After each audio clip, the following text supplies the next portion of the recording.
Bonjour à tous, merci de nous rejoindre ce soir pour le deuxième débat de la Fondation Gabriel Péri organisé au sujet des élections américaines pour tenter de les analyser et de les comprendre.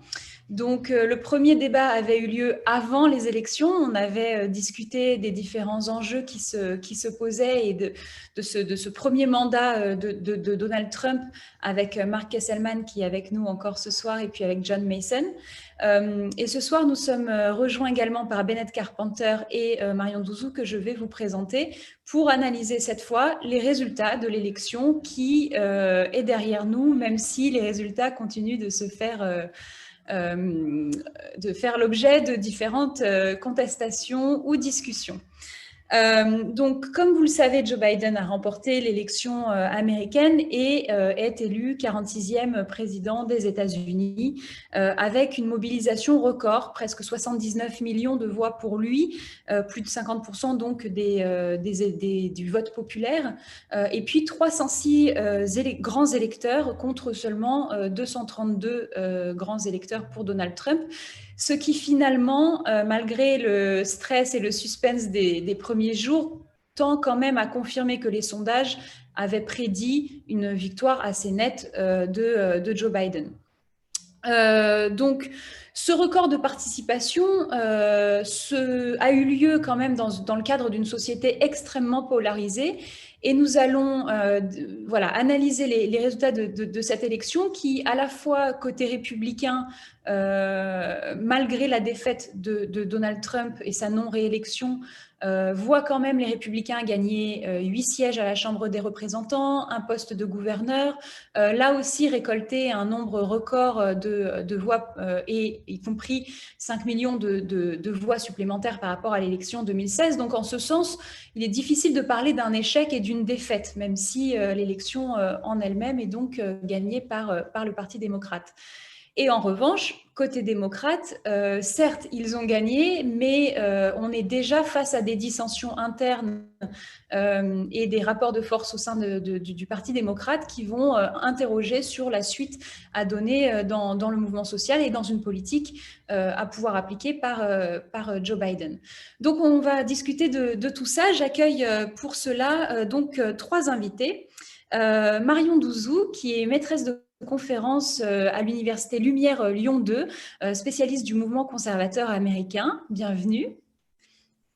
Bennett Carpenter, qui est américain, qui nous parle de Durham en Caroline du Nord et qui est un militant responsable stratégique de l'organisation Durham for All, un mouvement multiracial et transclasse dont le but est de construire du pouvoir politique sur le terrain. Peut-être vous reviendrez plus en détail sur vos activités. Et puis Mark Kesselman, qui est professeur émérite de sciences politiques à l'université de Columbia, à New York. Donc, je vais poser à Bennett Carpenter la question sur le Parti démocrate et ce que cette élection nous dit de l'état des forces démocrates et de cette reconquête. Puisque je ne l'ai pas dit, peut-être vous le préciserez, mais finalement, dans tous les grands swing states qui étaient en jeu, finalement, les démocrates ont remporté tous ces États. Et donc, voilà, qu'est-ce que tout ça nous dit? Bon, merci beaucoup Charlotte et merci à la Fondation de m'avoir invité. C'est un plaisir de parler avec vous. Je vais commencer avec l'optimisme. Et puis, il y a les autres choses qui sont moins optimistes. Mais finalement, il faut dire que cette élection était quand même une victoire pour la gauche et surtout pour nos mouvements sociaux. Une victoire qui était durement gagnée, avec les résultats quand même qu'on aurait souhaité être différents, surtout sur le niveau des élections parlementaires et régionales. Mais finalement, comme vous avez dit, Joe Biden a gagné avec une marge de victoire de plus que 5 millions de votes. C'est le plus haut chiffre des votes qu'ils ont reçu un candidat présidentiel dans toute notre histoire. Et il faut vraiment insister que c'est un mouvement qui a gagné cette victoire. Ce n'est pas forcément le Parti démocrate autant que parti, parce que franchement, la campagne de Joe Biden a presque abandonné le démarchage électoral pendant cette élection. Vous savez qu'aux États-Unis, le porte-à-porte reste une des meilleures méthodes pour engager les électeurs. et surtout les électeurs peu fréquents qui ne participent dans les élections que rarement. Et bien, aux États-Unis, l'inscription aux listes électorales n'est pas automatique. Bien au contraire, il faut s'inscrire. Et il y a des obstacles qui rendent vraiment difficile la participation électorale, surtout pour les communautés marginalisées. Et c'est vraiment un travail énorme qui ont fait nos mouvements sociaux pour avoir les résultats qu'on a eus. Donc, normalement, dans les élections, il n'y a que 50% de la population, plus ou moins, qui participe. C'est un niveau très bas. Cette année, selon les statistiques qu'on a, on a eu 67%, et ici au Caroline du Nord, on a 70%, donc vraiment une énorme mobilisation des électeurs. Et c'est un travail qui ont fait surtout les mouvements sociaux et les syndicats, les mouvements comme Black Voters Matter, qui ont mobilisé parmi les électeurs noirs, comme Mi Gente et Lucha, qui ont organisé parmi la communauté latino-américaine. Et puis, il faut aussi parler de l'énorme travail qu'ont fait les syndicats, et surtout le syndicat Unite Here, qui compte environ 500 000 membres dans l'hôtellerie, les industries des hôtels et des restaurants. Évidemment, c'est une industrie qui est dans une période très difficile en ce moment avec Covid et avec la crise pandémique. Et la plupart des membres de ce syndicat sont maintenant sans emploi. Mais justement, le syndicat Unite Here a rassemblé ses membres sans emploi et les a envoyés aux États en balance, comme par exemple la Floride, l'Arizona, le Nevada, pour avoir des communications personnelles en face à face avec des électeurs, surtout de classe ouvrière et surtout noirs et latinos.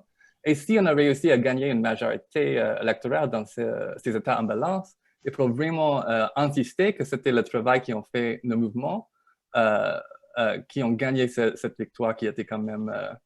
on a dû se battre pour ça. Alors, c'est effectivement très important voilà, vous êtes déjà rentré un peu dans le détail en expliquant comment ils s'y sont pris pour faire gagner les démocrates, le Parti démocrate concrètement. Mais du coup, je vous relance immédiatement en vous demandant, Bennett, quelle était la signification de cette élection pour le côté démocrate? Est-ce que les gens qui ont voté pour Joe Biden votaient pour son programme et pour Joe Biden ou votaient contre Donald Trump? Est-ce que c'était un mélange de tout ça? Quelle est la température de ce côté-là? Mais en fait, là, c'est un débat qui commence maintenant dans l'analyse américaine des résultats de l'élection. Donc, justement, c'est une question qui se pose tout le monde dans ce moment, et je pense que c'est très, très important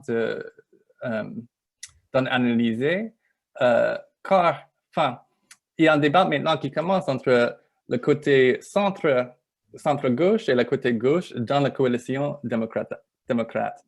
Et déjà, il faut dire que, le Parti démocrate n'est pas forcément un parti dans le sens fort du terme. Les partis aux States, on n'a pas de membres, ils n'ont pas de cotisation, ils n'ont pas de la démocratie interne, ils n'ont même pas un programme électoral dans le sens d'une plateforme que tout le monde est obligé à suivre. Donc, c'est plutôt les coalitions assez larges entre groupes d'intérêts divisés en plusieurs camps. Et maintenant, ce qu'on voit aux States, c'est que le camp plutôt de centre et le camp de gauche commence à analyser cette question. Justement, comment expliquer le succès de la campagne présidentielle, mais également sa faiblesse relative et aussi la faiblesse des autres candidats dans les élections parlementaires régionales où on a eu quand même des pas très bons résultats. Donc, le centre insiste en fait que ces résultats un peu mixtes, c'est la faute de la gauche, que la gauche est trop radicale dans nos demandes et qu'on se concentre trop sur un discours et une politique qui excite et mobilise notre base au prix de perdre des électeurs en balance dans les États en balance. La gauche, par contre, insiste qu'on doit faire une politique forte qui lutte pour nos valeurs et pour la justice raciale, sociale et économique. Moi, j'ai les pensées là-dessus, je peux ajouter, mais je pense quand même qu'il faut avoir une politique forte pour gagner ces résultats et il faut battre pour nos valeurs en ce moment. Mm.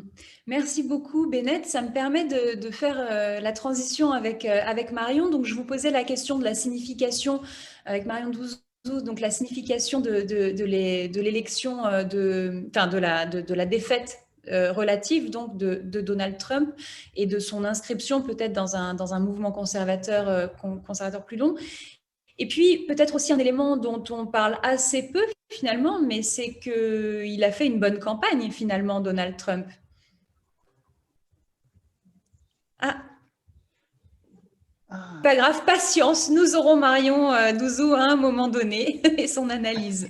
Alors, du coup, Marc, je ne sais pas si vous voulez répondre à cette question sur Donald Trump, mais sinon, j'aurais bien aimé vous interroger, vous, sur la polarisation de la société américaine, parce qu'on observe quand même que, donc, du coup, on a un bloc qui semble extrêmement soudé derrière Donald Trump et une adhésion très forte.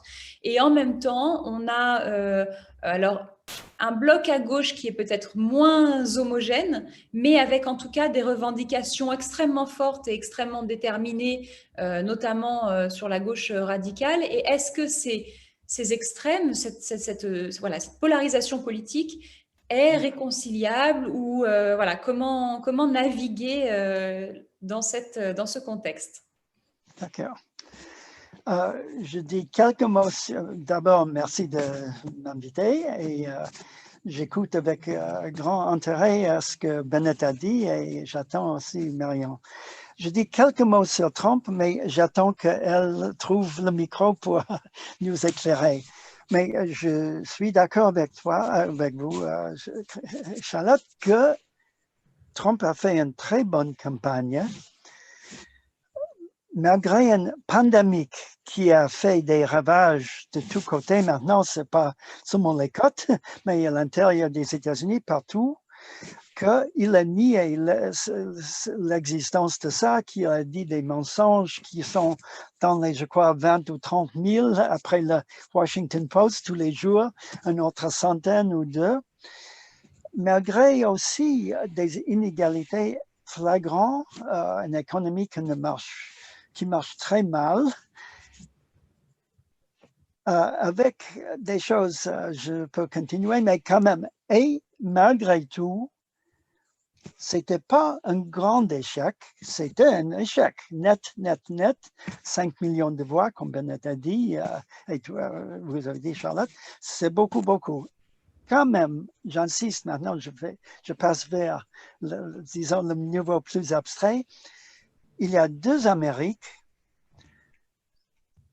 inégales du point de vue des voix peut-être, mais quand même 51 et 49%, c'est vraiment presque à égal, et bien sûr avec le collège électoral, tout ça, on va parler de ça peut-être, les républicains ont encore un avantage malgré leur faiblesse. Mais j'insiste sur le fait qu'il y a deux Amériques presque égales en voix, est quand même très inégal du point de vue des critères démographiques. C'est-à-dire, les deux Amériques sont très, très différents du point de vue des grands critères de race, du genre, de la région, de revenus, de l'éducation, de l'âge, de lieux d'habitation rurale, urbain, suivant tous ces critères, les inégalités partisanes sont énormes. Je peux donner une conférence de quelques heures là-dessus. Je vais simplement dire que cette polarisation, c'est même plus fort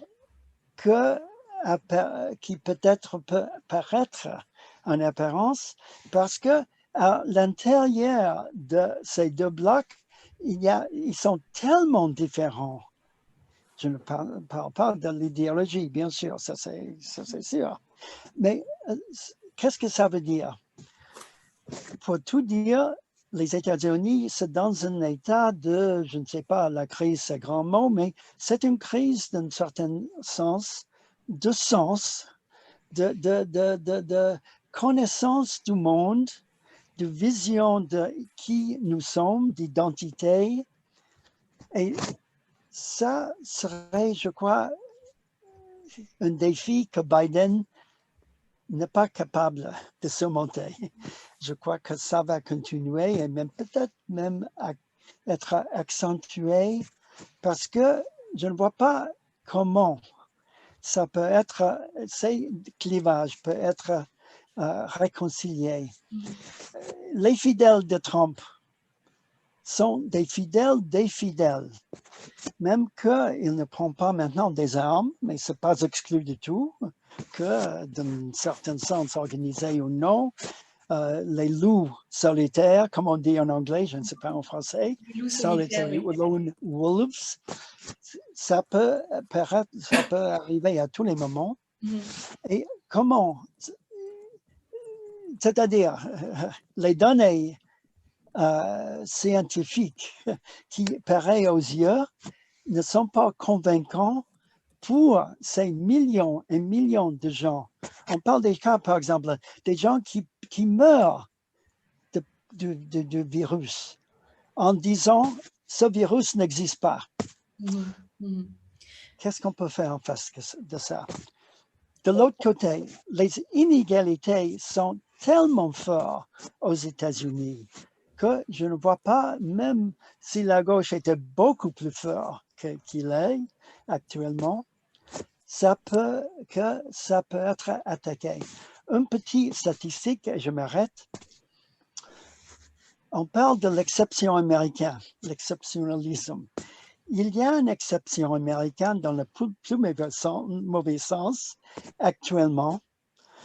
Depuis 1980, la proportion de revenus que le 1% le plus riche obtient, je ne dis pas gagne, mais qu'il obtient, a presque doublé. Le 1% maintenant un bénéfice de 40% du revenu national, à peu près. Le 50% le moins cher, le moins riche, pendant cette même période, le pourcentage a diminué de 11%. J'ai la statistique sur les yeux. Donc, les 50% les moins riches ont bénéficié de 21% avant. Actuellement, c'est du 13%. Et on peut continuer. D'accord. Donc, on a un creusement des inégalités vraiment très, très fort dans le pays. C'est ça. En même temps, en Europe, bien que, bien sûr, la France et ailleurs ne sont pas le paradis de tout, mais quand même, cette situation n'a presque pas changé. Ça reste inégal, mais pas inégal de ce jusque-là. Et ce 1% ou ce dixième d'1% ont du fric énorme pour faire tellement de mal que le défi de gauche, c'est encore plus grand qu'avant. Et on reviendra, si vous pouvez, les États-Unis sont presque uniques. On reviendra sur cette question, puisque cette question des inégalités, elle est assez fondamentale dans les positionnements des uns et des autres. On a commencé à esquisser des caractéristiques peut-être idéologiques de la base de Trump, notamment avec un peu ce conspirationnisme ou ce complotisme, cette défiance vis-à-vis des institutions.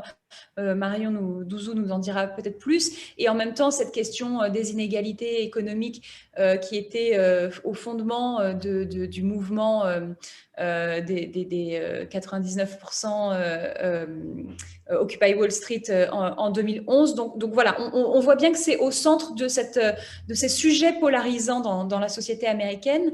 Et en même temps, je fais une toute petite parenthèse, on sent bien que cette société américaine est extrêmement paradoxale en ce qu'elle se passionne pour sa vie politique, finalement, avec cette mobilisation record et à la fois une vie politique extrêmement clivée et défiante, et en même temps cette passion pour se raconter et pour se construire un récit commun et se raconter une nation, quand bien même il y a deux Amériques, comme vous le disiez, Mark Kesselman, qui se pensent et se représentent différemment.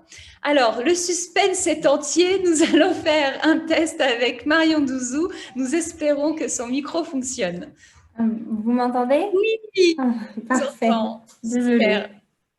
Non, pas de problème. Mais donc, on est très heureux, je suis très heureuse de vous entendre. Et donc, j'aimerais vraiment vous entendre sur ce vote de Donald Trump. Voilà.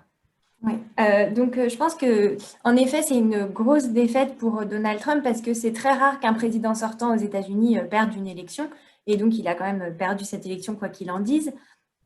Mais c'est vrai qu'il y a quand même des aspects positifs dans cette élection, et notamment le fait qu'il a augmenté son nombre de voix par rapport à 2016 et que le parti républicain a remporté des élections dans la majorité des États, à conserver, enfin non, on ne sait pas encore, donc risque de conserver le contrôle du Sénat et à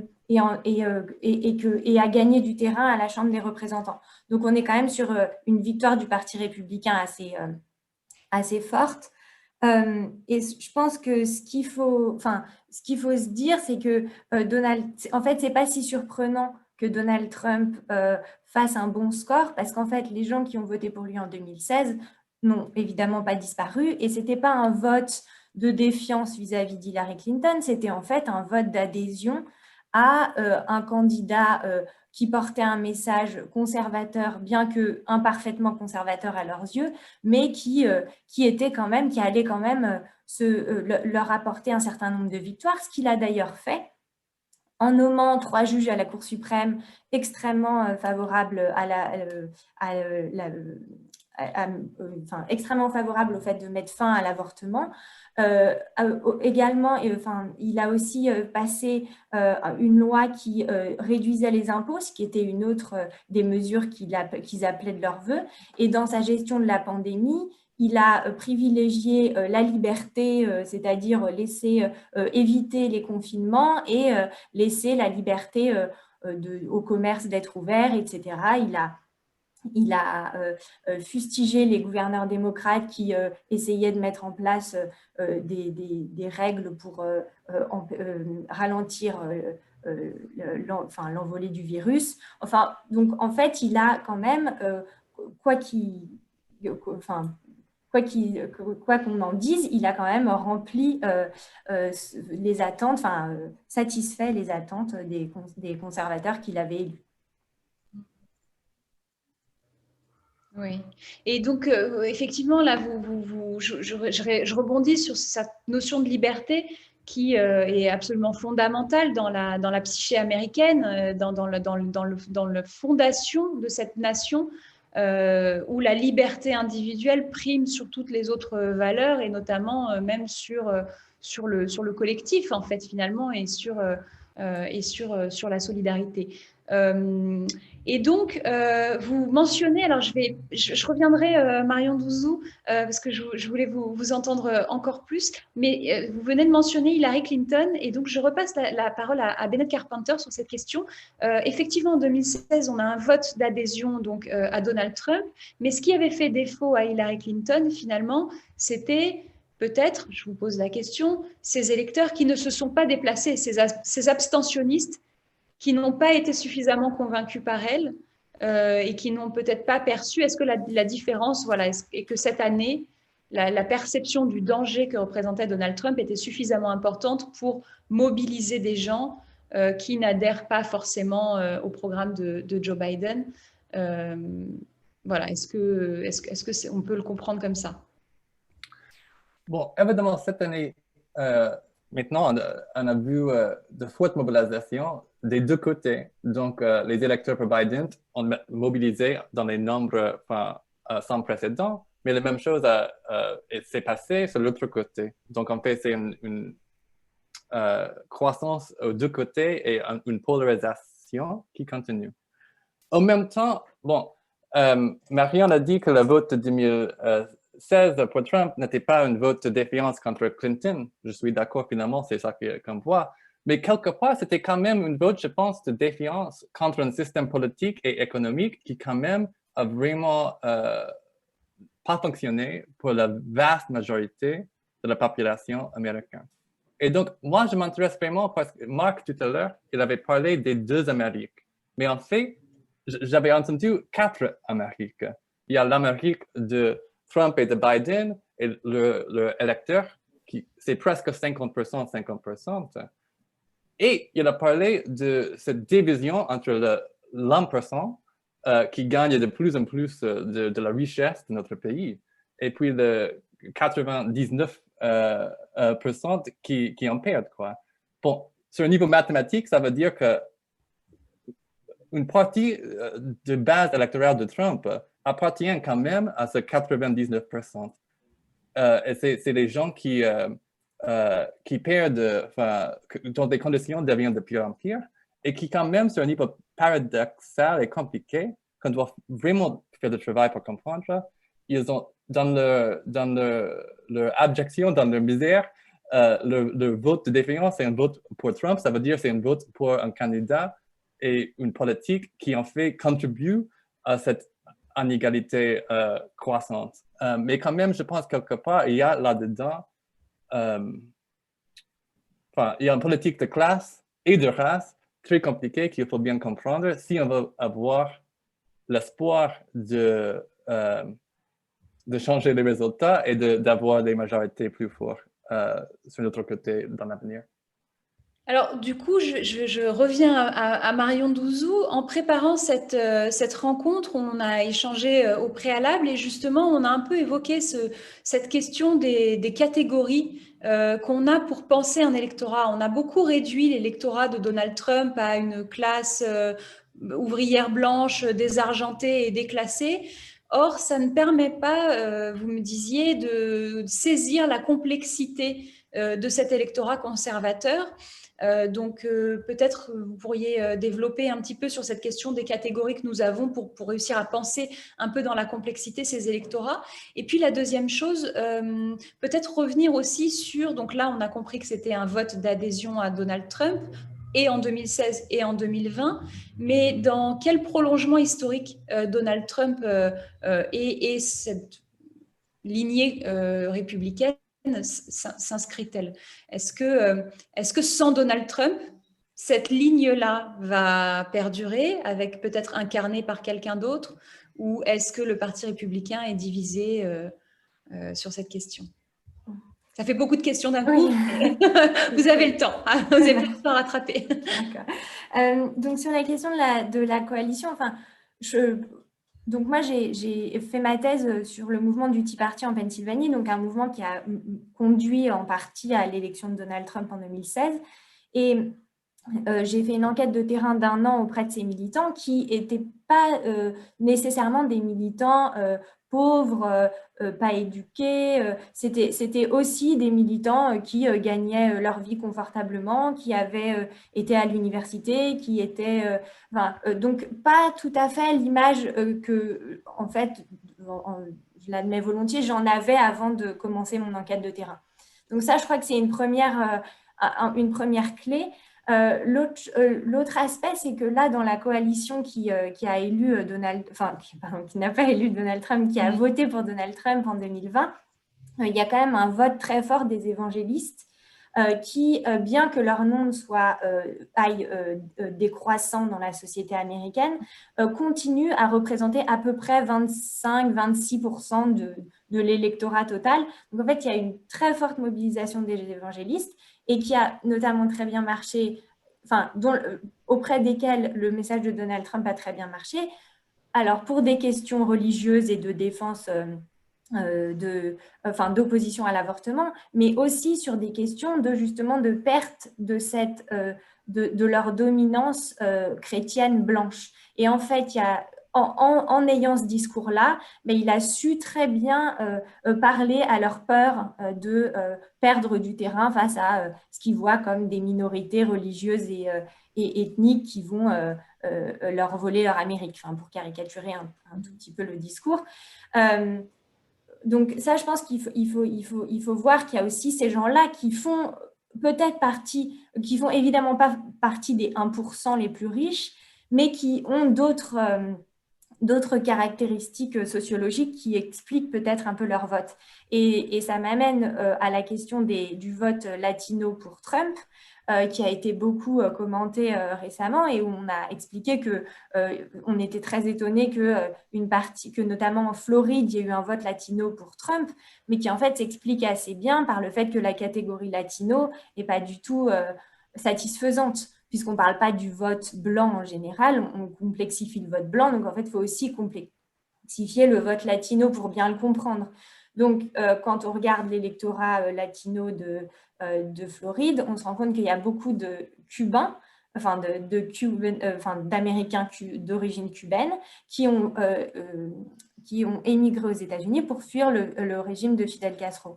Et donc, ces immigrants, ils sont depuis toujours très adeptes du Parti républicain et avec un message de Trump qui, en plus, dépeignait Joe Biden comme un socialiste, voire un communiste, et en montrant son alliance son alliance un peu fantasmée avec Alexandria Ocasio-Cortez ou Bernie Sanders, ça contribuait à faire que cet électorat-là n'était pas du tout satisfait de la candidature de Joe Biden et donc à voter pour Donald Trump. Donc je pense que ça permet, en effet, il faudrait revenir sur ces catégories de vote qui me semblent plus compliquées. Après, c'est encore difficile de vraiment parler de la coalition qui a voté pour Donald Trump en 2020 parce qu'on n'a encore pas tout à fait tous les résultats, qu'on a bien vu que les statistiques de sortie des urnes étaient imparfaites parce qu'à cause de ce recours au vote par correspondance qui a été majoritairement utilisé par les démocrates et donc les statistiques sont encore un peu hasardeuses. Donc, je crois que je vais m'arrêter là sur la question de la coalition, mais je pense que ça, c'est un début de réponse dont on pourra discuter. Et puis, sur ce qui a amené Trump, où est-ce que ce Trumpisme va sans Donald Trump ? Je pense que le Parti républicain a montré et continue à montrer, pour le moment en tout cas, son adhésion à la personne de Trump, notamment quand on voit que les cadres du Parti républicain refusent de reconnaître qu'il a perdu. Et je crois que ce qui va se poser... Une des raisons pour lesquelles ils refusent de dire qu'il a perdu, c'est qu'en fait, ils lui doivent leur place. C'est-à-dire qu'il a mobilisé énormément d'électeurs et ces gens-là ont été réélus grâce au soutien de ces électeurs. Et donc, c'est très difficile, je pense, pour eux politiquement, juste après une mobilisation sans précédent de leur électorat pour Trump, qui a permis de les réélire, et juste avant les deux élections au Sénat, où il va y avoir à nouveau besoin de cette participation sans précédent dans les deux camps, si jamais l'un des deux camps veut l'emporter. Je pense que ce n'est pas le moment, en tout cas, ils voient ce moment comme très important de continuer à montrer leur loyauté envers Trump. Donc, où est-ce que ça va aller après? Où est-ce que ce Parti républicain va aller après? C'est difficile à dire. Je pense que ça va être quand même très compliqué de revenir à un avant-Trump. Et en fait, de toute façon, l'avant-Trump, il y avait déjà, avant que Trump arrive, il y avait déjà une crise profonde du Parti républicain et du mouvement conservateur aux États-Unis, qui était le cri de ralliement du Tea Party, qui disait « on élit des conservateurs qui, en fait, une fois qu'ils arrivent à Washington, ne sont pas conservateurs, ne font pas de baisse d'impôts, ne nomment pas de juge à la Cour suprême et trahissent les principes conservateurs. » Et donc, cette crise-là, la réponse à cette crise-là, moi, je pensais en 2016 que ce serait un Ted Cruz ou un Marco Rubio. ça n'a pas été le choix qui a été fait et ils ont plutôt été pour Donald Trump qui ne représentait pas l'establishment du Parti républicain. Je pense que cette crise-là, elle n'est pas finie, elle va continuer et le Parti républicain va devoir, c'est un peu impossible pour le moment de répondre à cette question, mais il va devoir résoudre cette crise interne au parti. Alors, c'est vraiment très intéressant et très éclairant.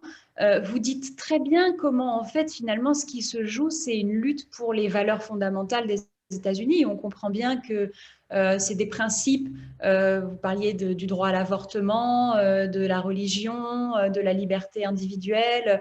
On sent bien qu'on est sur la question de qu'est-ce qui fonde la nation américaine et comment deux Amériques se représentent. Finalement deux récits nationaux qui semblent antithétiques ou en tout cas incompatibles. Et donc, on pourrait simplifier en disant que le camp Trump ou le camp conservateur se représente une nation pure, blanche, etc. En même temps, est-ce que c'est pas un peu paradoxal que Donald Trump soit finalement très défiant vis-à-vis des institutions américaines, les fragilise, remette en cause aussi la justice, le processus électoral. Est-ce qu'il y a un paradoxe ou est-ce que ça fait partie de la stratégie conservatrice? Vous me disiez en préparant que cette sape de la légitimité électorale était une stratégie que les conservateurs avaient déjà utilisée. Oui, tout à fait. Là, le discours qui déploie de fraude électorale, c'est un discours qui est extrêmement ancien et qui remonte à très longtemps. On peut penser, donc c'est un discours qui est utilisé depuis très longtemps par les républicains pour contrer la participation, le fait que quand la participation électorale augmente, les démocrates remportent les élections. Donc, en fait, les républicains, pour schématiser, n'ont pas intérêt à ce que la participation soit forte. Et donc, ils emploient tout un tas de stratégies pour diminuer la participation, et notamment la participation des minorités ethniques, mais aussi des pauvres et aussi des personnes âgées qui majoritairement votent démocrate. Et donc, ça se voit par tout un tas de lois qui sont mises en place et qui vont, alors pour vous donner un exemple du fait qu'on demande aux électeurs d'apporter des cartes d'identité pour voter, ce qui n'était pas le cas auparavant. Et il se trouve que la majorité des Américains n'ont pas de carte d'identité, ou en tout cas pas de carte d'identité qui soit le type de carte d'identité qui soit demandé dans ces lois. On a vu pendant la pandémie des fermetures de bureaux de vote. Et quand on regarde, alors on se dit, bon, fermeture de bureaux de vote, la pandémie oblige, bon, d'accord. Mais en fait, non, ces fermetures de bureaux de vote sont majoritairement dans des quartiers où la population noire américaine est très élevée. Donc, il y a tout un tas de stratégies comme ça qui ont été renforcées par un arrêt de la Cour suprême, suite à un arrêt de la Cour suprême en 2013, qui est revenu sur une disposition du Voting Rights Act de 1965. Dans le Voting Rights Act de 1965, il y avait les États du Sud qui avaient une histoire de discrimination envers les Afro-Américains étaient obligés, avant de changer leur loi électorale, d'avoir l'aval du gouvernement de l'État fédéral. En 2013, la Cour suprême a dit tout ça, c'est de l'histoire ancienne. Si vous voulez continuer à garder cette disposition, il faut que vous reveniez avec de nouveaux chiffres qui prouvent qu'il y a toujours de la discrimination. Ce qui a fait voler en éclats cette provision et ce qui a fait que les républicains avaient les mains libres pour réprimer, en fait, mettre des entraves au droit de vote pour les populations afro-américaines. Et j'ajouterai un dernier point peut-être là-dessus, c'est ce qui est inquiétant dans les résultats de l'élection présidentielle de 2020, c'est que la plupart des législatures d'État sont aux mains des républicains. Or, 2020, c'est une année clé parce que c'est l'année du recensement. Et c'est l'année où, du coup, on va redessiner les circonscriptions. Et donc, ça veut dire que le redécoupage électoral va se faire dans des législatures qui sont aux mains des républicains. Et historiquement, le charcutage électoral a été un des processus utilisés pour faire des circonscriptions dans lesquelles il y avait des formes complètement anarchiques, dans lesquelles on mettait tous les électeurs africains, américains et donc démocrates, ce qui noyait leur poids au sein de l'État. Et du coup, ça entraîne c'est tous les 10 ans. Donc, en 2010, c'était les républicains qui étaient aux commandes. Et là, en 2020, les démocrates espéraient reprendre la main. Ils ont, malheureusement, c'est partisan, mais donc ils ont échoué. Et du coup, on peut se dire que cette suppression du droit de vote des minorités va probablement continuer pendant de longues années. Merci beaucoup. Vous mentionniez, ça me permet de changer d'échelle et de repasser à cette question du vote au Sénat. Attendez, Marc Kesselman, c'est à vous que je vais passer la parole justement. Sur le vote au Sénat et cette question qui va être fondamentale d'obtenir ou pas pour les démocrates le contrôle de la chambre sénatoriale et du Congrès, et y compris, je voulais juste revenir aussi sur la question de la Géorgie, qui a été un État tout à fait fondamental et où justement les entraves et la suppression du droit de vote dont vous parliez avaient conduit Stacey Abrams il y a 2 ans, donc une militante de Black Lives Matter, à perdre l'élection au poste de gouverneur de façon un petit peu voilà, compliquée. Elle avait contesté le résultat électoral et avait finalement été déboutée, avait perdu l'élection et a depuis beaucoup mobilisé pour justement compenser ces entraves et inscrire les électeurs africains-américains sur les listes électorales, les accompagner dans le droit de vote, etc. Et finalement, donc, cet État a contribué à la victoire de Joe Biden. Mais donc, je passe la parole à Marc Kesselman sur cet enjeu pour la gouvernance, vraiment, du contrôle du Congrès. Et puis, vous aviez quelque chose à ajouter aussi, alors allez-y. Oui, merci. J'allais ajouter une autre, fait allusion à un autre décret, jugement du Cour suprême, en plus que celui que Marion a précisé. Ce jugement a dit clairement qu'on peut définir les circonscriptions. C'est tout à fait légitime si les parlements, les législatures, les parlements des États les définissent suivant des critères partisans, c'est-à-dire gerrymandering, c'est-à-dire pour augmenter les représentants, les députés, malgré un nombre faible des voix. C'est toute une science maintenant de faire ça. Les politologues font une fortune en aidant en faisant ça. Et maintenant, c'est tout à fait clair. Et avec ça augmente, ça renforce ce que Marianne a dit et, dans le mauvais sens. C'est-à-dire les minorités républicaines vont continuer à avoir un avantage considérable. Maintenant, pour la question de Georgia, ça c'est le Sénat, donc ce n'est pas la même chose, bien sûr, c'est au niveau de l'État.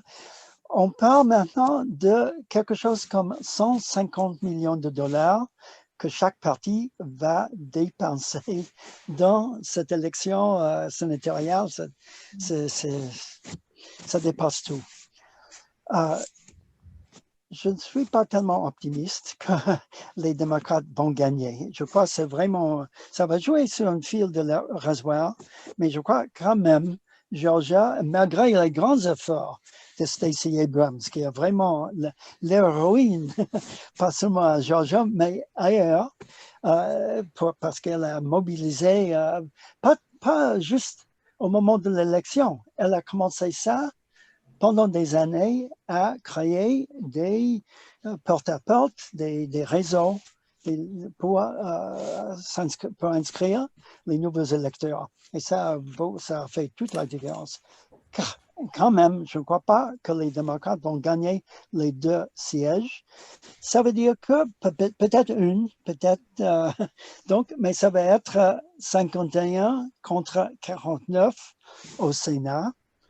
Et ça fait toute la différence parce que c'est le veto pour les 2 ans à venir. Et ces 2 ans sont capitaux parce qu'en 2022, c'est bien possible que les républicains vont prendre le contrôle, la majorité, aux chambres de représentants, parce que déjà, les démocrates ont perdu, je ne sais pas combien, mais jusqu'à une dizaine de députés. Donc, ils n'ont pas une grande majorité. Toujours les élections dans les off years revient au parti minoritaire. Et ça va être encore plus pour les républicains et aussi avec les nouvelles soupçons. Et donc, après 2022, les démocrates seront encore plus affaiblis. Et pour revenir un moment en plus sur les questions d'après Trump, nous ne sommes pas dans l'époque après Trump. Il est toujours là. C'est bien possible, c'est un cauchemar, mais ce n'est pas du tout exclu, qu'il sera réélu en 2024. Pourquoi? Parce que Biden ne sera pas un grand président. Ça, par son caractère, par la situation de polarisation dont nous avons parlé, par les élections de 2022 où il y aura encore plus un blocage au Congrès et Trump sera toujours là. Mhm. Et moi, donc, pour beaucoup de raisons, mais ça c'est un autre, je compare la champagne, c'est un peu facile. On a bien compris que pour c'était un avis l'instant. partagé autour de cette table virtuelle, qu'effectivement, il y avait des raisons d'être relativement pessimiste sur la capacité concrète de Joe Biden à gouverner et à potentiellement réconcilier ou en tout cas faire dialoguer ces différentes Amériques. Je vais commencer à prendre les questions qui nous sont posées par notre public dans le petit chat. Et notamment une des premières questions qui a été posée qui est assez dans le prolongement de ce qui vient d'être dit sur la question des catégories finalement de votants et une catégorie sur le vote noir en faveur de Joe Biden. Est-ce qu'il a véritablement fait la différence et est-ce qu'il aura un impact sur la politique étrangère américaine, notamment vis-à-vis de l'Afrique? Donc, je pense que c'est plutôt 2 questions séparées, la question des Africains américains et la question de la politique étrangère américaine. Mais alors, Bennett Carpenter nous rejoint de nouveau après petit problème technique. C'est le débat de tous les dangers aujourd'hui. Mais peut-être effectivement sur ce vote noir qui a fait la différence, on l'a un petit peu évoqué. Et j'enchaîne avec une deuxième question qui interroge sur les catégories de salariés et d'organisations de salariés qui ont voté pour Trump. Est-ce que les syndicats de policiers, du bâtiment et quels autres groupes ont pu voter pour lui et sur quelles revendications la gauche peut-elle ramener des salariés trumpistes vers le combat commun solidaire? Alors du coup, dans cette question-là, ça me fait rebondir sur des choses qu'on avait discutées dans nos échanges préalables, Marion Douzou et Bennett Carpenter, notamment sur ces paradoxes. En Floride, vous m'aviez tous les deux mentionné cet exemple de la Floride qui, à la fois, a réélu Trump massivement, avec une vraie adhésion, et qui, en même temps, a voté pour une mesure très progressiste de salaire minimum à $15. Alors, est-ce que c'est avec ce genre de discours économique que les démocrates vont pouvoir aller rechercher des électeurs trumpistes?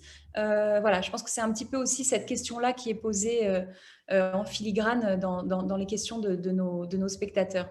Donc, je laisse peut-être Bennett commencer à répondre. Parfait. Est-ce que vous pouvez m'entendre? Oui, très bien. Je m'excuse, j'ai perdu le pouvoir, donc je vous rejoins par hotspot. Donc, j'espère que ça va marcher. Bien. Mais bon, je pense que c'est une question très, très importante.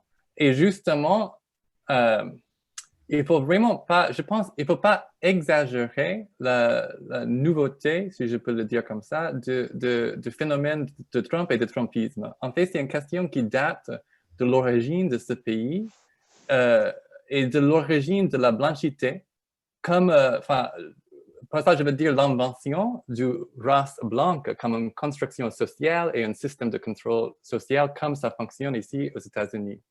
Donc, depuis la fondation de ce pays, le suprémacisme blanc a été utilisé par l'élite justement pour gagner le consentement ou au moins la complaisance d'une majorité de la population, tout en construisant une minorité détestée et hyper-exploitée. Donc, même si la majorité des gens blancs étaient aussi exploités, c'était une exploitation plus douce, plus gentille, si on peut le dire comme ça. Et jusqu'à aujourd'hui, les gens blancs continuent à recevoir des salaires en moyenne plus élevés que les non-blancs aux États-Unis. Et puis aussi, ce qui W.E.B. Du Bois a appelé le salaire psychologique de la blanchité dans une société qui est structurée par le suprémacisme blanc. Mais il faut quand même insister sur ce point, que finalement, ces conditions, à mon avis, ne sont pas avantageuses pour la grande majorité de la population, y compris les blancs. Même s'ils reçoivent des salaires plus élevés que les ouvriers noirs, les ouvriers blancs reçoivent quand même des salaires qui sont minuscules en comparaison avec l'avidité hallucinante des riches. Même s'ils reçoivent les salaires psychologiques, les ouvriers blancs dans ce pays ne reçoivent pas les soins de santé. Il y a des gens qui meurent en ce moment parce qu'on n'a pas un vrai système de protection sociale et un vrai État-providence. Et donc, en fait, je pense, finalement, la question qu'on se pose aujourd'hui, c'est la question qu'on se posait depuis la fondation de ce pays. Est-ce qu'on va avoir un système de règles minoritaires ou est-ce qu'on va avoir une vraie démocratie multiraciale? Et pour les ouvriers blancs, ça veut dire, est-ce qu'on va accepter les faux avantages de la blanchité ou bien la vraie solidarité d'un mouvement et d'une démocratie multiraciale et égalitaire? Et ça, justement, ce n'est pas une question dont on trouve les réponses au niveau de théorie. Ça, c'est une question on doit trouver les réponses dans les mouvements et dans notre travail à l'avenir. Merci beaucoup, Bennett. Peut-être, Marion Douzou, vous voulez réagir sur justement ces catégories et organisations qui ont voté pour Donald Trump? Oui, alors, bon, donc comme je l'ai dit, c'est un peu difficile de répondre à cette question. C'est pas que j'essaye de voter en touche, mais je trouve ça vraiment difficile de répondre compte tenu des informations qu'on a. Ce qui m'intéresse dans la question qui a été posée, c'est cette incohérence apparente. Enfin, on a l'impression que c'est incohérent de voter pour $15 de salaire minimum en Floride et de voter massivement pour Trump. Et ça, je crois que donc je me suis un peu posé la question et je suis allée re-regarder des extraits d'un des débats présidentiels entre Biden et Trump.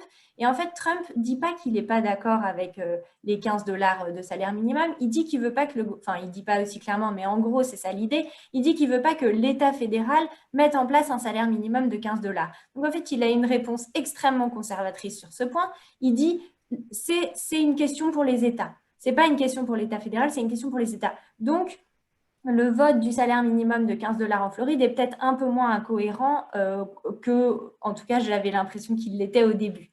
Parce qu'en fait, peut-être, ça peut quand même être un vote conservateur, même bon, enfin, ça c'est le premier point. Et le deuxième point, c'est que... Il est très américain, ce Donald Trump, hein, fondamentalement. Pardon ? Il est très, très américain, ce Donald Trump, fondamentalement, dans les valeurs qu'il défend et dans son approche... Oui, en fait, il reprend, alors qu'il n'était pas du tout, c'est pas du tout un conservateur traditionnel et il est très étonnant par moments dans son conservatisme, enfin dans son absence de conservatisme, mais en fait, il reprend quand même des pans essentiels de l'idéologie conservatrice. Mais ce que je voulais dire plus largement sur cette question de pourquoi est-ce que pourquoi est-ce que Biden a gagné, mais que d'autres élections ou d'autres mesures de référendum sont allées un peu à l'opposé. Donc, c'est-à-dire pourquoi est-ce que Biden, en gros, a gagné la présidence, mais pourquoi est-ce que les républicains ont emporté beaucoup d'autres élections. Et je pense que ça, c'est un phénomène qui s'appelle splitting your ticket. Donc, ça veut dire qu'on vote pour, les Américains votent pour tout un tas d'élections le même jour. Et donc, il y a une procédure avant où on pouvait dire qu'on voulait voter tout républicain ou tout démocrate. Et il y a beaucoup de gens qui ne choisissaient pas cette option et qui choisissaient de voter parfois démocrate, parfois républicain. Ce qui est intéressant, c'est que là, il semble que peut-être ce soit ce qui se soit passé et que cette participation record à l'élection présidentielle, que l'élection Biden-Trump est beaucoup mobilisée, mais que finalement, elle est peu mobilisée pour toutes les autres élections. Et qu'en fait, ce soit peut-être des électeurs ou des électrices qui sont peu politisés par ailleurs, qui ont rejeté Trump assez fortement, mais qui n'ont pas su ou qui n'étaient pas intéressés par d'autres élections. C'est une première possibilité. Et l'autre possibilité, c'est aussi que les démocrates, comme ils étaient inquiets de la pandémie et de la pandémie, on peut faire campagne et on peut faire de porte-à-porte, contrairement aux républicains qui, comme Donald Trump au niveau national, mais je pense que ça se retrouve aussi au niveau fédéré et local, ont plus fait campagne. Et ça, traditionnellement, on dit que le porte-à-porte, c'est vraiment quelque chose qui marche très bien pour mobiliser les électeurs et les électrices, notamment démocrates. Et là, il y en a eu moins que les autres années. Donc peut-être c'est un autre élément de réponse qui peut expliquer cette incohérence apparente. Excusez-moi, oui, voilà, Bennett Carpenter, j'allais vous faire réagir. Je dois juste ajouter une chose, parce que Marion a parlé du discours de Donald Trump sur ces questions de $15. Mais on n'avait pas parlé du discours de Joe Biden, justement parce que Joe Biden n'en a pas parlé. Et il n'en a pas parlé parce qu'il pensait, la campagne de Biden a dit le $15, c'est trop radical, si on pousse là-dessus, on va être appelé des socialistes. Et donc, ils n'ont rien à faire avec cette mesure. Et en fait, c'est une erreur extrême qui ne comprend pas du tout ce qui pense la majorité de la population américaine. Donc, je pense là, il faut également ajouter que le côté centriste du Parti démocrate depuis 20 ans a abandonné aucun discours économique et c'est vraiment, il faut absolument comprendre ça pour comprendre aussi le phénomène de Trumpisme. Oui, c'est ce que vous nous expliquiez en préparant aussi l'émission, qu'il y avait une peur chez Joe Biden de détourner des électeurs et que donc il avait préféré ne rien dire sur rien pour ne pas détourner les électeurs plutôt que d'aller les chercher et les convaincre. Voilà. Il y a une autre question, je vais passer la parole à Marc Kesselman, une question un petit peu taquine qui dit: peut-on parler réellement de gauche en parlant des démocrates et de Biden? Donc peut-être que c'est là l'occasion de rappeler aussi sur le fonctionnement et le bipartisme américain et cette grande coalition démocrate qui effectivement rassemble plusieurs courants. Cette question est accompagnée d'une deuxième question: à quel changement de politique intérieure peut-on s'attendre? Donc Marc Kesselman, d'abord, voilà, est-ce qu'on peut parler de gauche en parlant de Biden et est-ce qu'il y a des changements en politique intérieure qui peuvent advenir? D'accord. L'avenir va nous dire. Donc, pour l'instant, ça reste assez ouvert, assez incertain. Ce qui va arriver. Quand même, on peut faire quelques paris. D'abord, nous sommes tous d'accord. Des grandes réformes du type New Deal ou New Green Deal, hélas, c'est pas pour demain. Ça, c'est d'abord parce que reste toujours polarisé. Le Sénat probablement va rester.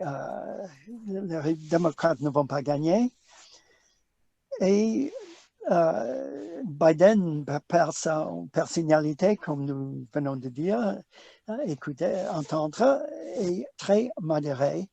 Et surtout aussi, à l'intérieur, pas surtout, mais à l'intérieur du Parti démocrate, il y a une telle gamme où la gauche est assez minoritaire. C'est important que sans cette courant, je ne dis pas gauchiste, ce centre-gauche. Biden, au maximum, c'est un socialiste maduré. Elizabeth Warren aussi, elle a dit, tous les deux, on dit, nous sommes pour capitalisme, ils sont assez prudents. Quand même, ils sont, la gauche, au sein du Parti démocrate, ils sont minoritaires. Sans eux, il n'y aurait pas l'élection de Biden, sûrement. Ils sont en frange important, surtout les jeunes, par exemple, heureusement, montent et ils sont beaucoup plus à gauche que la plupart des Américains et des autres supporters démocrates. Quand même, ils sont minoritaires aussi. Et donc, il y a un phénomène qui est lié avec ce que nous venons de dire, nous trois. Je crois que le meilleur livre qui a paru récemment pour comprendre ce qui se passe s'appelle « Let them eat tweets ». Qu'ils mangent tweets. Après Marie-Antoinette, bien sûr. C'est pas deux profs américains, Jacob Hacker et Paul Pearson. Ils utilisent un concept que c'est pas eux qui ont utilisé au premier, mais c'est eux qui font toute une théorie là-dessus qui s'appelle populisme plutocratique. Populist populism, un plutocratic populism, c'est-à-dire un populisme des ultra-riches qui, en apparence, n'a rien à voir, est tout à fait illogique, mais il explique très bien, c'est ça qui est Trump, c'est ça qui était Trumpisme avant Trump, comme Charlotte a dit tout à l'heure, mais c'est Trump qui a vraiment fait ça, c'est, disons, sa cause, et qui est génial pour lier les ultra-riches, les inégalités dont nous avons parlé tout à l'heure, qui met les ultra-riches au sommet, mais sur un discours populiste. Tout ça, Biden, je crois, il ne peut pas faire beaucoup en face. Il va essayer de faire des petits pas. J'espère qu'il va réussir. Même peut-être un salaire minimum, un SMIC à 15 dollars, qui serait un grand pas en avant. Mais ce ne serait pas des grandes réformes. Et donc, je dis que, je crois, ce qu'il va faire, ça va être les tout petits pas qui va décevoir la plupart du monde, hélas. Là encore, je reste, hélas, pessimiste. Je vais repasser la parole. Alors, je propose à Bennett Carpenter de répondre, mais si quelqu'un d'autre veut s'exprimer, évidemment, cette question est posée à tout le monde. Est-ce que l'aile gauche, enfin la gauche radicale et cette partie du mouvement social, et notamment le DSA, donc les socialistes du Parti démocrate, sortent renforcés de cette élection?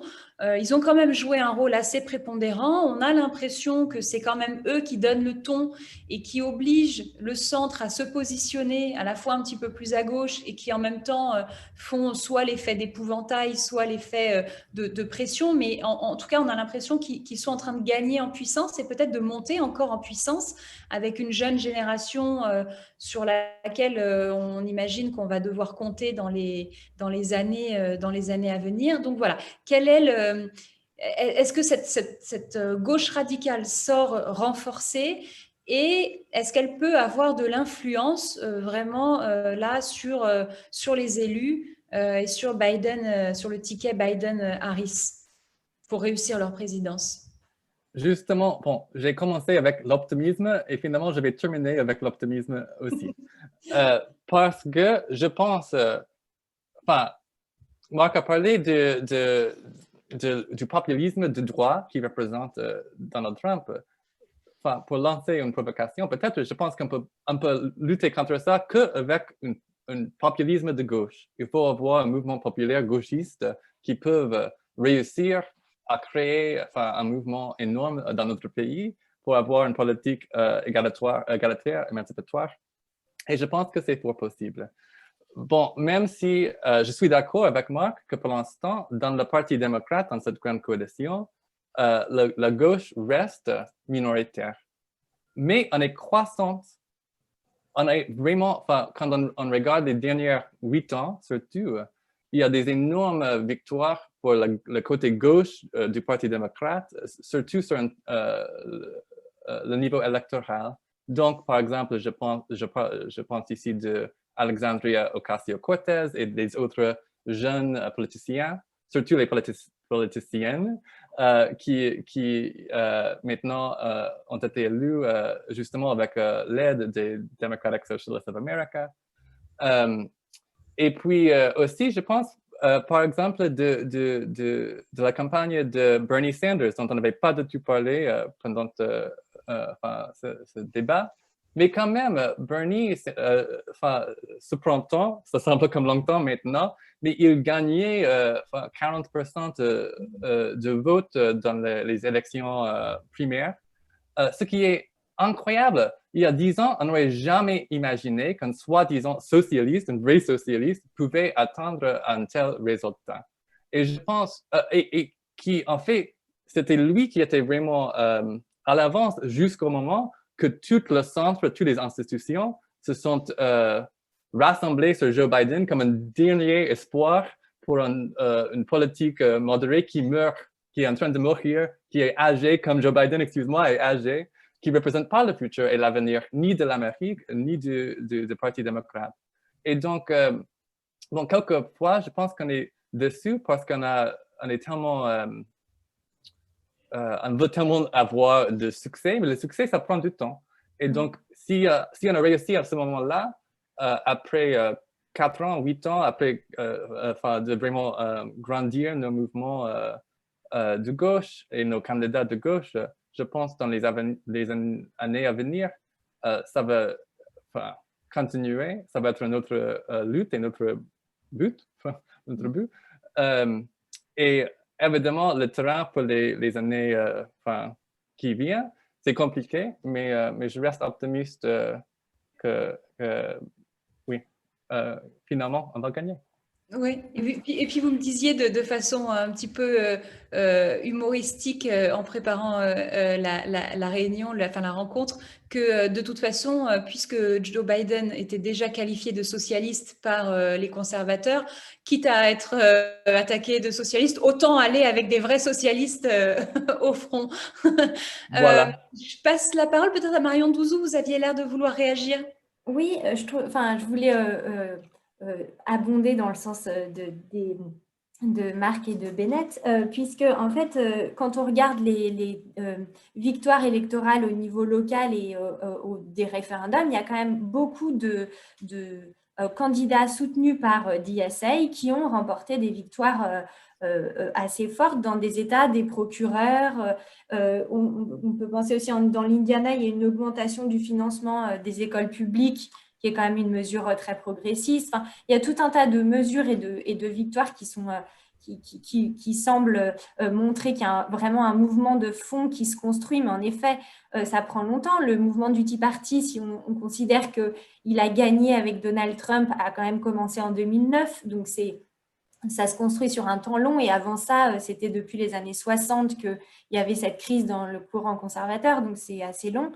Et l'autre élément, je trouve, qui donne alors peut-être un peu d'espoir de voir les institutions des institutions américaines changer, c'est une réforme du collège électoral. Donc, pour changer le collège électoral, il faudrait un amendement à la Constitution, ce qui n'arrivera pas dans les années qui viennent. Mais il y a une nouvelle tentative grassroots qui est de demander à chaque État de s'engager à attribuer ses grands électeurs aux gagnants du vote populaire national, alors que pour le moment, les grands électeurs sont attribués aux gagnants du vote populaire de l'État. Et donc, ça changerait s'ils arrivent à avoir suffisamment, donc 270 grands électeurs, enfin des États qui représentent 270 grands électeurs, ça pourrait en fait rendre le collège électoral complètement caduque. Ce qui peut-être mènerait aussi le Parti démocrate à être moins frileux dans son choix de candidats moins modérés et donc peut-être laisserait la place à des candidats plus réellement à gauche. Donc voilà, c'est ma note d'espoir. Très bien, merci beaucoup. J'enchaîne avec une des questions qui voulait... alors, vous êtes plusieurs à avoir mentionné la question du temps long dans la construction d'un mouvement social, d'un mouvement de revendication, et on a bien vu que Black Lives Matter, par exemple, s'inscrivait vraiment dans cette stratégie-là, hein, de dire, de toute façon... la défaite de Trump n'a jamais été autre chose qu'une étape dans une stratégie plus longue. Donc, on a vu que ces militants de gauche ont pu, donc c'est la question qui est posée, exprimer leur joie et leur soulagement. Que vont-ils faire maintenant ? Et je la fusionne avec une autre question qui est sur la question du programme du Parti démocrate, qui est dit être le plus à gauche depuis longtemps. Est-ce que c'est vrai? En quoi il est vraiment à gauche? Et surtout, est-ce que ça a quelque chose, enfin, est-ce que ça compte tenu du fait qu'il risque de ne pas avoir de majorité au Sénat et donc de toute façon de ne pas pouvoir gouverner? Est-ce que finalement ce programme a encore une quelconque raison d'être? Voilà. Je ne sais pas qui veut prendre la parole, peut-être Bennett Carpenter ou Mark Kesselman, sur cette question du mouvement social et de leurs prochaines revendications. Marc, qu'est-ce que vous voulez faire? Je peux aller ou bien... Oui, allez-y. Bon, en fait, je pense qu'il y avait 5 questions à la fois là-dedans. Donc, pour commencer avec le dernier, la question, est-ce qu'on va avoir de législation sans une majorité dans le Sénat? Non, carrément. Donc, les 2 ans à venir, je pense, et peut-être les 4 ans à venir sur le niveau fédéral, on ne va pas avoir de grandes victoires législatives. Je pense, comme avait dit Marion, les grandes victoires vont commencer sur le niveau municipal, régional, le niveau de l'État, et puis finalement fédéral. On doit vraiment créer et croissir un mouvement qui commence vraiment dans les villes et dans les régions. Ici, dans la Caroline du Nord, même sur le niveau de Durham, là où j'habite, on a élu des candidats incroyables, vraiment socialistes, qui ont commencé à établir une politique de gauche. Puis, sur la question de temps, je pense il y a 2 timelines, je ne sais pas comment dire en français. Comment? Il y a 2 timelines. Merci. Il y a 2 temporalités dont je pense en ce moment. Il y a un qui date depuis la Deuxième Guerre mondiale, qui commençait avec, je pense en français, vous l'appelez les 30 glorieuses après la Deuxième Guerre mondiale, donc une période de croissance économique, mais aussi de croissance pour les mouvements de gauche. Et puis, il y avait, après ça, le néolibéralisme qui commençait vers 1980 avec l'élection de Ronald Reagan aux États-Unis et de Thatcher en Angleterre, qui était une longue période de défaite pour nos mouvements. Je pense justement que maintenant, on est à la fin de cette période de néolibéralisme. C'est devenu tout à fait instable, ça doit changer, et donc on entre dans un nouveau moment, et justement, on ne sait pas encore ce qui ça va être. Mais je pense là-dedans, il y a quelque chose de très excitant. Et on revient à l'ancienne question de socialisme ou barbarisme. Dans les 10 ans, les 20 ans à venir, je pense qu'on va en trouver la réponse. Et j'espère, pour nous tous, que c'est le socialisme. Et puis, l'autre temporalité dont je pense en ce moment, c'est la démocratie aux États-Unis, c'est un projet inachevé, ce n'est pas complet. On a lutté là-dessus depuis une longue période. Et je pense ici, en Caroline du Nord, Reverend Barber, un de nos leaders, utilise l'idée d'une troisième reconstruction. Donc, la première reconstruction, c'était la période jusqu'après la guerre civile dans laquelle il y avait quand même des énormes victoires pour les Noirs, mais aussi pour les pauvres Blancs dans le sud des États-Unis. Puis la deuxième reconstruction était la période des années 60 du mouvement pour les droits civiques qui aussi a gagné des énormes victoires.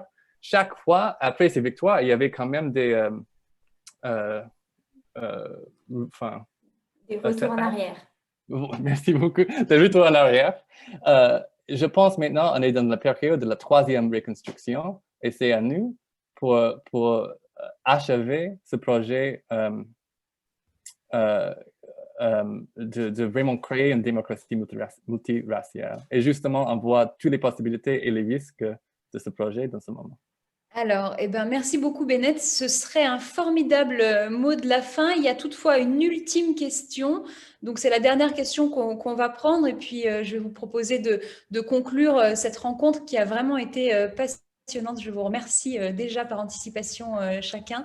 Donc, cette dernière question, elle interroge une dimension qu'on n'a pas du tout encore abordée, symbolique pourtant importante, c'est-à-dire l'élection de Kamala Harris comme vice-présidente et le symbole qu'elle représente. Et donc, cette personne nous demande quelle pourra être l'influence de Kamala Harris dans cette élection et est-ce qu'elle pourrait vraiment diriger le pays en cas d'empêchement de Joe Biden. Voilà, donc c'est vrai qu'on n'a pas du tout abordé cette question. Elle incarne aussi un peu une évolution et un changement. On conclura donc sur cette question. Marc Kesselman, je vous vois frétiller, vous voulez répondre? Je sens assez lié, assez proche parce que ma femme est indienne par hasard et dans la communauté indo-américaine, il y avait les grandes fêtes. Il faut dire, pour la gauche, Kamala Harris était assez controversée parce qu'elle était regardée comme le procureur de l'État de Californie en général, et puis assez modéré dans ses options. Je crois que c'est plus compliqué que ça, mais je laisse ça à part pour revenir à quelque chose d'autre. Elle est extraordinaire. Là, je dis ça parce qu'elle est très forte, très confiante, très douée, très intelligente. Pendant les séances, par exemple, au Sénat, contre Kavanaugh et autres, elle était géniale. Et même contre Biden, d'ailleurs, dans les débats, dans les primaires. C'était un grand tournant quand elle a dit, écoutez, ce que vous avez fait, ça m'a touché, vous, parce que je n'entre pas dans les détails, mais c'est pour question de ségrégation. Contre la modération de Biden. Mais quand même, elle est modérée, mais compétente. Un vice-président n'a pas un grand impact sur la politique. Elle peut être un bon messager, elle peut être un fidèle et elle va faire ça, sûrement. Il n'y aura pas le moindre opposition entre elle et Biden. C'est la règle du jeu.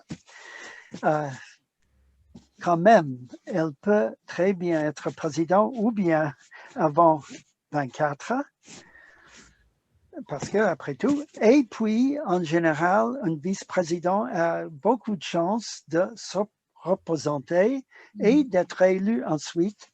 Et si oui, ça serait un bon pas en avant, sûrement. Et je crois qu'elle est capable d'évaluer. J'ai l'espoir, peut-être c'est pour mes liens personnels ou presque personnels, mais je crois qu'elle a un sens de l'État.